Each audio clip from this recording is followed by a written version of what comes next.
రాష్ట్రంలో గొప్ప దేవాలయాల్లో ఒకటి అయినటువంటి తిరుమల తిరుపతి దేవస్థానంలో ఏదైనా చిన్న విషయం జరిగినా అది చాలా ఇబ్బందికరంగా మనము భక్తులు ఫీల్ అవుతాం. దురదృష్టం, ఊహకు అందనటువంటి అంశం, మొన్న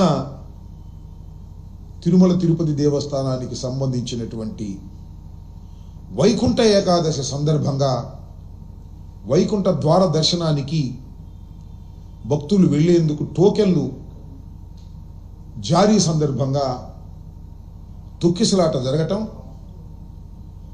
6 భక్తులు మరణించటం, అనేక మంది అస్వస్థులు కావటం అనేది చాలా పెద్ద విషయం. ఇది ప్రభుత్వాలు, ప్రజలు, భక్తులు, దేశంలో ఉన్న ప్రతి వారు కూడా చాలా సీరియస్గా తీసుకోవాల్సినటువంటి అంశం. ఇలాంటి అంశాలు మళ్ళా తిరిగి శ్రీ శ్రీ శ్రీ శ్రీ ఏడుకొండల స్వామి వారి సన్నిధిలో జరగకోకుండా అన్ని జాగ్రత్తలు మనం తీసుకోవాల్సినటువంటి పరిస్థితులు ఉన్నాయని ఈ సందర్భంగా నేను మనవి చేస్తున్నా. జరిగిన విషయం ఏదో చిన్న విషయంగానో, లేదు మర్చిపోయే విషయంగానో, లేదు చూసి చూడనట్టుగా వదిలేసే విషయంగానో, లేదు చిరు ఉద్యోగులు 2-3 సస్పెండ్ చేసేసి పంపించే విషయంగానో దీన్ని భావించడం అనేది చాలా ప్రమాదకరం, చాలా బాధాకరం. అలా చేస్తే ప్రజాస్వామ్యంలో ప్రజలు క్షమించరు, భగవంతుడు శ్రీ వెంకటేశ్వర స్వామి కూడా క్షమించని ఈ సందర్భంగా నేను మనవి చేస్తున్నా.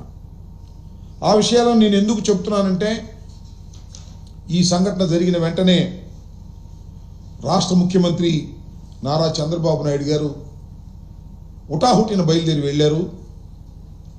అక్కడ విచారణ చేశారు, తప్పులు తెలుసుకోవడానికి ప్రయత్నం చేశారు. అక్కడ మృతుల కుటుంబాలని, క్షతగాతులైన వారిని కూడా పరామర్శించేటటువంటి ప్రయత్నం చేశారు. అవన్నీ కూడా మనం మీడియాలో చూసాం. ఆ తర్వాత మళ్ళీ పవన్ కళ్యాణ్ గారు వెళ్ళారు, ఉప ముఖ్యమంత్రి గారు. ఆయన కూడా పరామర్శించారు, ఆయన కూడా మీడియాతో మాట్లాడారు. తరువాత ప్రధాన ప్రతిపక్ష నాయకులైనటువంటి జగన్మోహన్ రెడ్డి గారు కూడా ఆ తర్వాత వెళ్ళారు. అక్కడ పరామర్శించి పలకరించి వచ్చారు. ఎవరి స్టేట్మెంట్స్ వారు ఇచ్చారు. ఫైనల్గా చంద్రబాబు నాయుడు గారు ఆయన ప్రకటించింది ఏమిటంటే, 2 బాధ్యుల్ని చేస్తూ డిఎస్పి రమణ కుమార్ అని ఒక డిఎస్పిని, గోశాల డైరెక్టర్ హరినాథ్ రెడ్డిని, వీళ్ళిద్దరిని ఈ సంఘటనకి బాధ్యులు అని చెప్పి 2 సస్పెండ్ చేశారు. సరే, కొన్ని పత్రికలు రాశాయి, వారికి సంబంధించిన పత్రికలు అద్భుతంగా స్పందించారు, తక్షణమే యాక్షన్ తీసుకున్నారు, 2 సస్పెండ్ చేశారు అని గొప్పగా చెప్పుకోవడానికి ఆ పత్రికలు ప్రయత్నం చేశాయి, ఆ టీవీలు ప్రయత్నం చేశాయి. నేను ఇక్కడ చెప్పదలుచుకున్నది ఏమిటంటే, చాలా స్పష్టంగా నేను ఒక విషయాన్ని ఆంధ్ర రాష్ట్ర ప్రజానీకానికి, భక్తులకి తెలియచేయాలని అనుకుంటున్నాను. చంద్రబాబు నాయుడు గారు తీసుకున్నటువంటి యాక్షన్, నేను ఆరోపిస్తున్న ఇది డ్రామా. కరెక్ట్ యాక్షన్ తీసుకోవడంలో చంద్రబాబు నాయుడు గారు తటపటాయిస్తున్నారు.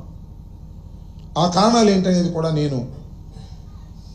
నాకు అనిపించినటువంటి కారణాలను మీ ముందు నేను ప్రజెంట్ చేస్తాను. ప్రజలు కూడా ఆలోచించి అవునో కాదో నిర్ణయం తీసుకోవాలని కూడా మనవి చేస్తున్నాను.